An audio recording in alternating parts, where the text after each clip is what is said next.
Hi అండి. మీకోసం ఒక స్పెషల్ టిప్తో మీ ముందుకు వచ్చాను. టుడే టాపిక్ మిల్క్ అండి. మిల్క్ని ఎంత పర్ఫెక్ట్ కాయాలి, మనకి ఎంత వేస్ట్ కాకుండా చూసుకోవాలి, ఎంత హెల్దీగా ఉండాలి అన్న దాని గురించి అండి. మిల్క్ మనం ఫస్ట్ హెల్దీగా ఉండాలంటే గేదె పాలు తీసుకోవాలండి. నెక్స్ట్ టిప్, ఫ్రిడ్జ్లో పెట్టినప్పుడు బయటకు తీస్తాం కదండి, కూలింగ్ అంతా పోయినాకే మిల్క్ కాచుకోవాలండి. ఎందుకంటే వాటి టేస్ట్ మారిపోతుందండి. కూలింగ్ పోయిన పాలకి కూలింగ్ పోకుండా చిన్న మంట మీద కాచినా కూడా వాటి టేస్ట్ వేరేగా ఉంటుందండి. పాలు కాచినప్పుడు చక్కగా మనం హెల్దీగా ఉండాలి అంటే, టమ్మీ పెయిన్స్ ఇట్లా ఏమి రాకూడదు పిల్లలకి పెద్దలకి అనుకుంటే, టేస్ట్గా ఉండాలి అంటే పాలు పొంగకుండా జాగ్రత్తగా కాచుకుని మరిగేటప్పుడు బాగా సువాసన వస్తుందండి. ఎంత అంటే కమ్మటి వాసన, అంటే పాలు కమ్మటి వాసన వస్తుంటే ఆ వాసనకి తాగేయాలనిపిస్తుందండి మనకి. అంత పాలు మంచి పర్ఫెక్ట్ కాగేకే మనం తాగాలండి. సువాసనతోనే అది టేస్ట్గా అనిపిస్తుందండి మనకు. ఆ సువాసనే ఎంత కమ్మటి వాసన వస్తుందిరా బాబు అనుకుంటామండి మనం. లేదంటే పాలు చాలా రకరకాల స్మెల్స్ వస్తాయండి. లేత పాలు, ముదర పాలు, ఇట్లా రకరకాలు ఉంటాయి కదండి. పిల్లలకి ఇచ్చిన తాగరండి. పసిరివాసన వస్తే టేస్ట్గా కూడా ఉండదు. బాగా కాగిని చిక్కగా అవుతాయి కదండి. తక్కువ తీసుకున్నా సరిపోతుందండి. ఎక్కువ క్వాంటిటీ తీసుకుని బాగా మరగని పాలు తాగే కంటే మరిగిన పాలు తక్కువ క్వాంటిటీ తీసుకున్నా చాలా హెల్దీ అండి. పిల్లలకి టమ్మీ పెయిన్స్ అట్లా రాకుండా ఉంటాయి. ఎన్ని తాగినా నో ప్రాబ్లం అనిపిస్తుంది. అంటే వాళ్ళు ఒక రెగ్యులర్గా 1-2 అవర్స్కి అట్లా తాగుతారు కదండి, హెల్దీగా కూడా ఉంటారు. మనం కూడా హెల్దీ ఉంటామండి. ఇకపోతే మేగడకి సంబంధించండి. మేగడ మనం స్టవ్ కట్టంగానే ఇలా మెత్తగా ఉండాలి, ప్లాస్టిక్ లాగా అవ్వకూడదు అనుకుంటే కనుక మనం పాలు కాచినప్పుడు వెంటనే స్టీల్ మూత పెట్టేసేయాలండి. అంటే ఆవిర్లు వస్తాయి కదండి, గాలి తగిలితే ఆ మేగడంతా ప్లాస్టిక్ లాగా అయిపోతుంది. ప్లాస్టిక్ లాగా అవ్వకుండా చక్కగా మెత్తగా ఉండేలాగా కావాలి అంటే పాలు కాగంగానే ఇలా స్టీల్ ప్లేట్ వేసేయాలండి. ఎక్కువసేపు మగ్గటం వల్ల పాలు ఇంకా టేస్ట్గా మారిపోతాయండి. అంటే తోడు పెట్టుకున్న కమ్మటి పెరుగు ఉంటుందండి, చాలా టేస్ట్ ఉంటుంది ఆ పెరుగు కూడా. ఇక పాలు పొంగకుండా మెయిన్ చూసుకోవాలండి. పాలు పొంగిపోయినాయి అంటే మన తల ప్రాణం తోక్కొస్తుందండి.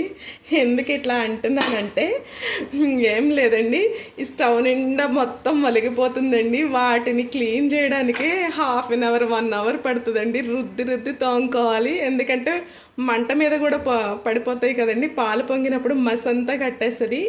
ముఖ్యంగా ఆ మాడిపోయిన వాసన పాలకు సంబంధించి స్మెల్ అస్సలు పీల్చకూడదండి. హెల్త్కి చాలా అన్హెల్దీ. అసలు అది డేంజరస్ కెమికల్ లెక్కండి.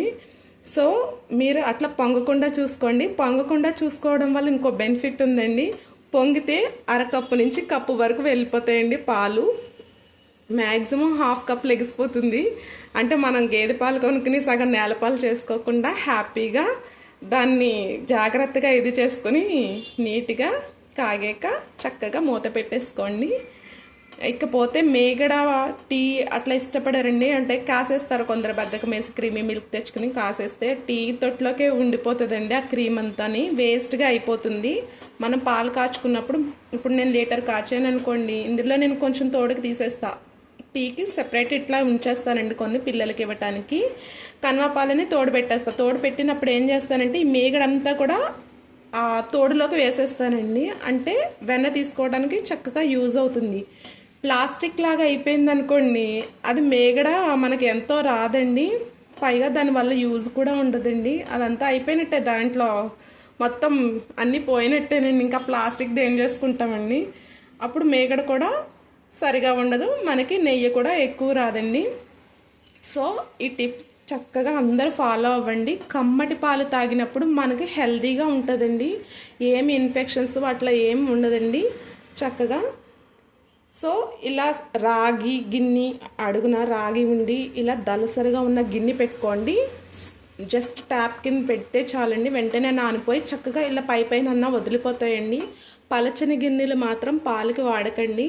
అలా వాడటం వల్ల అవి రుద్ది నానబెట్టినా సరే రుద్ది తోమేసరికి చేతులు పడిపోతాయండి. ఈ టిప్ ఫాలో అవ్వండి మర్చిపోకుండా. హెల్దీగా ఉండండి, మనీ సేవ్ అవుతుంది, టైం సేవ్ అవుతుంది.